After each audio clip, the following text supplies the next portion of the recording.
नमस्कार दोस्तों, मैं हूं मुनील और एक बार फिर से आप सभी का स्वागत करता हूं आपके अपने यूट्यूब चैनल मुनील सर की क्लासेज में। दोस्तों, हम लोगों ने प्रीपोजिशन के पार्ट 1 में 25 तक के क्वेश्चन को कर लिया था। ये पार्ट 2 है आपका, इसमें हम लोग 26 से लेकर के 50 तक के क्वेश्चन को देखेंगे। तो चलिए आइए शुरू करते हैं। वीडियो को शुरू करने से पहले आपसे एक छोटा सा रिक्वेस्ट है कि अगर आप हमारे चैनल पर नए हैं तो प्लीज़ चैनल को सब्सक्राइब कर ले और बेल आइकन को प्रेस कर ले, ताकि जब भी कोई नई वीडियो इस पर अपलोड हो तो उसका नोटिफिकेशन आपको मिल जाए और आप इसी तरह से आगे भी वीडियो को देखते रहें। तो चलिए आइए शुरू करते हैं। क्वेश्चन नंबर 26 में आपसे पूछा है, the thieves broke dash his house. यहाँ पर देखेंगे कि क्या है, ब्रोक है। ब्रेक का आपका वर्ब टू होता है ब्रोक, और ब्रोक के साथ आपका जो प्रीपोजिशन आता है वो इनटू आता है। ब्रेक रहे या ब्रोक रहे, इसके साथ प्रीपोजिशन जो आएगा वो इनटू होगा। ब्रेक इनटू का मतलब होता है ज़बरदस्ती तोड़ करके घुसना। The thieves broke into his house, यानी कि चोर जो था वो ज़बरदस्ती उसके घर को तोड़ करके अंदर घुसा। नेक्स्ट है आपका क्वेश्चन नंबर 27 में, रमेश इज सीनियर डैश मी। देखिए, सीनियर और जूनियर इन दोनों के साथ टू का प्रयोग किया जाता है, तो यहाँ पर राइट आंसर हो जाएगा ऑप्शन बी। नेक्स्ट है आपका क्वेश्चन नंबर 28 में, Meena is satisfied dash her husband. देखिए, सेटिस्फाइड के साथ आपका जो फिक्स प्रीपोजिशन है वो आता है विद। ऑप्शन बी इसका राइट आंसर हो जाएगा। आगे है आपका क्वेश्चन नंबर 29 में, his wife dead dash cancer. देखिए, पहले वीडियो में मैंने आपको बताया था कि कोई भी बीमारी हो, बीमारी के पहले आपका ऑफ का यूज किया जाता है, तो यहाँ पर कैंसर के पहले क्या लग जाएगा, आपका ऑफ लग जाएगा। तो ऑप्शन बी इसका राइट आंसर हो जाएगा। नेक्स्ट है, my father was acquainted dash him. देखिए, एक्वेंटेड, फैमिलियर, सेटिस्फाइड, ये कुछ ऐसे वर्ड हैं जिनके साथ हमेशा क्या आता है, विद का यूज होता है। तो यहाँ पर लगेगा fix preposition with. Option C इसका राइट आंसर हो जाएगा। नेक्स्ट है आपका क्वेश्चन नंबर 31 में पूछा गया, ही प्रीफर्स टी डैश कॉफ़ी। देखिए, यहाँ पर प्रीफर दिया है। प्रीफर के साथ आप याद रखेंगे कि जब भी प्रीफर कहीं आएगा तो उसके बाद आपका टू का यूज होता है। तो यहाँ पर राइट आंसर हो जाएगा option B, to. He prefers tea to coffee, वह कॉफ़ी से ज़्यादा चाय को पसंद करता है। नेक्स्ट है आपका क्वेश्चन नंबर 32 में पूछा गया है, I am fond dash music. देखिए, फॉन्ड के साथ आपका फिक्स प्रीपोजिशन आता है ऑफ। ऑप्शन सी इसका राइट आंसर हो जाएगा। दोस्तों, यहाँ पर हम लोग देख रहे हैं कि ज़्यादातर जो है आपका फिक्स प्रीपोजिशन ही आ रहा है। तो जो मैं फिक्स प्रीपोजिशन बता रहा हूँ उसको आप नोटबुक में इन सारे क्वेश्चन को आप नोट कर लेंगे एक तरफ से। जैसा कि पार्ट 1 में मैंने आपको 1 से 25 तक करवाया था, उसको भी नोट कर लेंगे। पार्ट 2 में जो भी चल रहा है, इसके बाद पार्ट 3 आएगा आपका। सारे प्रीपोजिशन को आप एक नोटबुक में नोट करते चलेंगे। और ये लगभग मैं इसमें 200 क्वेश्चन फिक्स प्रीपोजिशन का करवाने वाला हूँ। और इसके बाद मैं एक लिस्ट लेकर के आऊँगा जिसमें लिखा रहेगा कि टू किस किस वर्ड के साथ आता है, विद किस किस वर्ड के साथ आता है। तो एक बार उसको भी आप ज़रूर देख लेंगे।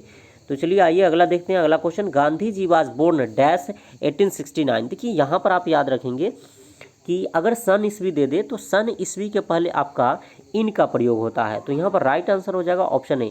अगर यहाँ पर आपको डेट दे देता, जैसे यहाँ पर 2 अक्टूबर लिख देता, तो यहाँ पर ऑन का यूज होता। तो आप याद रखेंगे कि डेट दे दे तो उसके पहले ऑन का यूज़ करना है, अगर सन ईस्वी दे दे तो उसके पहले इन का यूज़ करना है।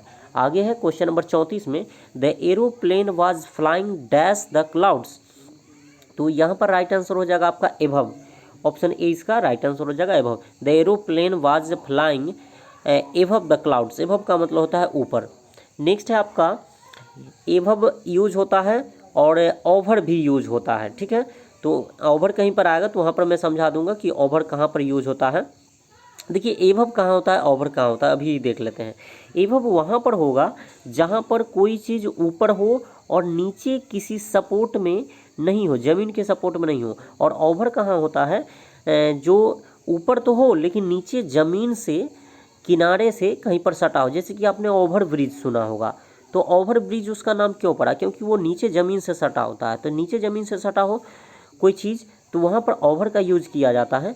लेकिन यहाँ पर जो एरोप्लेन है वो नीचे ज़मीन से नहीं सटा हुआ है, सीधे बादल के ऊपर है, नीचे कोई सपोर्ट नहीं है, इसलिए यहाँ पर क्या ओवर नहीं एभव लगेगा, तो यहाँ पर राइट आंसर हो जाएगा ऑप्शन ए एभव। नेक्स्ट है आपका क्वेश्चन नंबर 35 में, the police inspector inquired dash the case. देखिए इंक्वायर्ड के साथ इनटू का यूज होता है। इंक्वायर्ड इनटू का मतलब होता है अच्छी तरह से जांच करना। The police inspector inquired the case, police inspector ने अच्छी तरह से केस का जांच किया, तो ऑप्शन 20 का राइट आंसर हो जाएगा।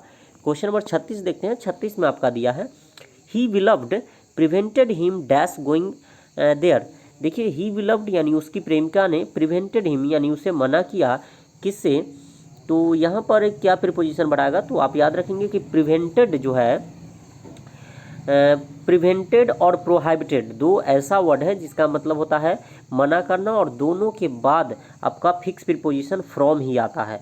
तो he beloved prevented from him going there.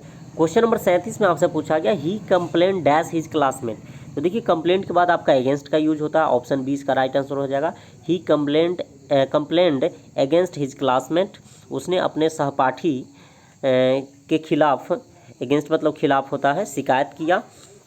दोस्तों आप वीडियो को एक बार दो बार अच्छी तरह से देख लेंगे, इसे नोटबुक में लिख लेंगे, और मेरा वादा है कि एग्ज़ाम में आप प्रीपोजिशन का कोई भी क्वेश्चन है वो आप अच्छी तरह से बना करके आएंगे। देखते देखते आपका सारा रूल याद हो जाएगा। तो नेक्स्ट है आपका question number 38, distribute these apples dash the children. यहाँ पर देखिए राइट आंसर हो जाएगा इसका एमोंग। अब एमोंग कैसे हुआ, तो जब दो व्यक्ति के बीच कुछ बांटना हो तो बिटवीन का यूज किया जाता है, और जब दो से अधिक व्यक्ति हो, यहाँ पर चिल्ड्रेन दिया हो यानी दो से अधिक है, तो यहाँ पर एमोंग का यूज हो जाएगा। तो राइट आंसर हो गया आपका ऑप्शन बी। नेक्स्ट है आपका question number 39, he aimed his pistol dash the children. तो यहाँ पर देखिए कि जब किसी निश्चित पॉइंट की बात हो, किसी निश्चित स्थान, किसी निश्चित बिंदु की बात हो, तो वहाँ पर एट का यूज किया जाता है। ही एम्ड, उसने निशाना साधा, हिज पिस्टल यानी अपने पिस्टल का, द चिल्ड्रेन यानी बच्चे पर, तो एक निश्चित फिक्स पॉइंट पर उसने पिस्टल को निशाना लगाया होगा। तो जब भी एक निश्चित स्थान की बात हो, एक निश्चित बिंदु की बात हो, तो वहाँ पर एट का यूज किया जाएगा। नेक्स्ट है आपका what is the time dash your watch. तो देखिए what is the time dash your watch. तो यहाँ पर देखिए यहाँ पर यूज हो जाएगा आपका बाई। बाई का अनुसार बाई का अर्थ होता है के अनुसार। What is the time by your watch, तुम्हारे घड़ी के अनुसार क्या समय हुआ है। तो यहाँ पर राइट आंसर क्या हो गया आपका, बाय योर वॉच। नेक्स्ट है आपका 41 में, माई नेबर्स इज जीलस डैश मी। देखिए जीलस के बाद ऑफ का यूज होता है, तो ऑप्शन सी इसका राइट आंसर हो जाएगा of. My neighbours is jealous of me, मेरे पड़ोसी मुझसे जलते हैं। 42 में आपका his teacher ordered him to write dashing. देखिए यहाँ पर इंक के पहले इन का यूज होता है, आप याद रखेंगे जब भी कोई लिक्विड से कोई चीज़ लिखा जाएगा तो उसके पहले इन का यूज किया जाता है। तो यहाँ पर इंक जो है वो लिक्विड के रूप में है, तो his teacher ordered him to write in ink. आगे आपका 43 में, the dog sprang the table. तो यहाँ पर देखिए कि डॉग जो है वो स्प्रैंग कर रहा है टेबल के ऊपर। तो जब गति में हम किसी चीज़ पर उछलते हैं या कूदते हैं तो वहाँ पर अपॉन का यूज किया जाता है, तो ऑप्शन बी इसका आंसर हो जाएगा अपॉन। नेक्स्ट है, it has been raining heavily dash Sunday last. देखिए मैंने आपको बताया था कि संडे मंडे ये सब आ जाए तो उसके पहले सिंस का यूज किया जाता है, तो ऑप्शन बी इसका राइट आंसर हो जाएगा since Sunday last. It has been raining, वर्षा हो रही है, हैवली यानी भारी वर्षा हो रही है, सिंस संडे लास्ट यानी विगत यानी बीते हुए रविवार से। नेक्स्ट है आपका, please open your book dash page 40। देखिए 40 पेज, एक निश्चित संख्या की बात हो रही है, तो जब भी एक निश्चित स्थान, निश्चित संख्या, निश्चित टाइम की बात हो तो वहाँ पर ऐट का यूज किया जाता है। तो यहाँ पर राइट आंसर हो जाएगा ऑप्शन ए ऐट। नेक्स्ट है, the examination begins dash Wednesday. तो यहाँ पर देखिए कि यहाँ पर है the examination begins dash Wednesday. तो देखिए दिन का नाम जब भी आ जाए, संडे मंडे ट्यूसडे वेडनेसडे, तो उसके पहले ऑन का यूज़ किया जाता है। अब सवाल उठता है कि मैंने अभी बताया था कि सिंस का यूज़ किया जाता है, तो कब सिंस का यूज़ करना है, कब ऑन का यूज़ करना है। तो देखिए सिंस का यूज़ किया जाता है आपका प्रेजेंट परफेक्ट कंटिन्यूअस हो या पास्ट परफेक्ट कंटिन्यूअस हो, वहाँ पर किया जाता है। यानी have been, has been, had been रहेगा तब जा कर के आप सिंस का यूज़ करेंगे। ऐसे आपका अगर आ रहा है प्रेजेंट इंडिफिनिट या सिंपल प्रेजेंट या कोई भी टेंस में आ रहा है तो वहाँ पर ऑन का यूज़ करेंगे। The examination begins on Wednesday. तो यहाँ पर राइट आंसर हो जाएगा आपका ऑन।